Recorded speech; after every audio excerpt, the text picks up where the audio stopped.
आणि अशी एकूण 18 पुराण आहेत आपल्या संप्रदायात मान्य. किती पुराण आहेत? 18 आहेत. तशी उपपुराणं वगैरे अनेक आहेत, पण 18 प्रमुख पुराणांचा विचार आहे. फक्त आता ही 18 पुराण, आपल्याला 18 पुराण हे सुद्धा माहिती नसतं.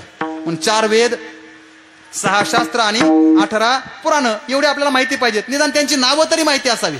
आपल्याला आपल्या पुराणांची नावच माहिती नाही, वेदांची नावं माहिती नाही, शास्त्र माहिती नाहीत किती आहेत आणि कोणती आहेत. तसं तर वेदाचा विचार आहे. 4 वेद आहेत माहितीये सगळ्यांना. ऋग, यजु, साम आणि अथर्व हे 4 वेद आहेत. शास्त्रांचा विचार करत असताना 6 शास्त्र आहेत. न्याय, योग, सांख्य, वैशेषिक, पूर्वमीमांसा आणि उत्तरमीमांसा असे 6 काय आहेत? शास्त्र आहेत. आणि त्याच्यानंतर 18 पुराण आहेत. या 18 पुराणांचा विचार आमचे गुरुजी सांगायचे. वेद व्यासांनीच एका श्लोकामध्ये 18 पुराणांची नावं सांगितली. एका श्लोकामध्ये. फार सोपं आहे, तुम्हाला मी वर्म सांगतो त्यातलं. त्यांनी काय केलंय, प्रत्येक पुराणाच्या नावाचं आद्य अक्षर स्वीकारलंय आणि त्याने तो सांगितलंय. मग ते कसं सांगतायत? मद्वयम भद्वयम चैव व्रत्रयम व चतुष्टयम नालिंपाग्नी पुराणानी पुष्कंगारुणमेव च. झालं 18 नावं झाली पुराणांची. तुम्हाला कळली का? नाही ना? ऐका, मी फक्त सोपं करून सांगतो एका वाक्यात. 18 पुराणं कोणती म्हटले? पहिली 2 पुराण आहेत म अक्षराने सुरू होणारे. म अक्षराने सुरू होणारे मद्वयम, मत्स्य आणि मार्कंडेय. मोजा बरं किती झाले? 2. मत्स्य आणि मार्कंडेय. दुसरे आहेत म्हटले भद्वयम, भ अक्षराने सुरू होणारी 2 आहेत. भविष्य आणि भागवत. आता किती झाले? 4. त्याच्यानंतर ब्रत्रयम, ब्र अक्षराने सुरू होणारी 3 आहेत.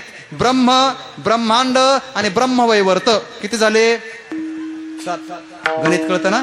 हा, मोजा. 7 झाले. मचे 2, भचे 2 आणि ब्रचे 3. किती झाले? 7 झाले. पुढं व चतुष्टयम, व अक्षराने सुरू होणारी 4 आहेत. विष्णू, वराह, वामन आणि वायू. आता किती झाली? 11. हा, कळते गणित तुम्हाला चांगले. चला, मग 11 झाले. पुढं आता एक अक्षराची आहे. नारद मोजायचा. नारद, लिंग, पद्म, अग्नी, कूर्म, स्कंद आणि गरुड. किती झाले? 18. ही 18 पुराण आहे. आणि ही सगळी 18 पुराणं फक्त आपल्याला भगवंताचं नामस्मरण करायला सांगतात. 18 पुराणी सिद्धांत तुका म्हणे हाची हेत किंवा चहुवेदी जाण साही शास्त्री कारण 18 ही पुराणे हरीसी गाती.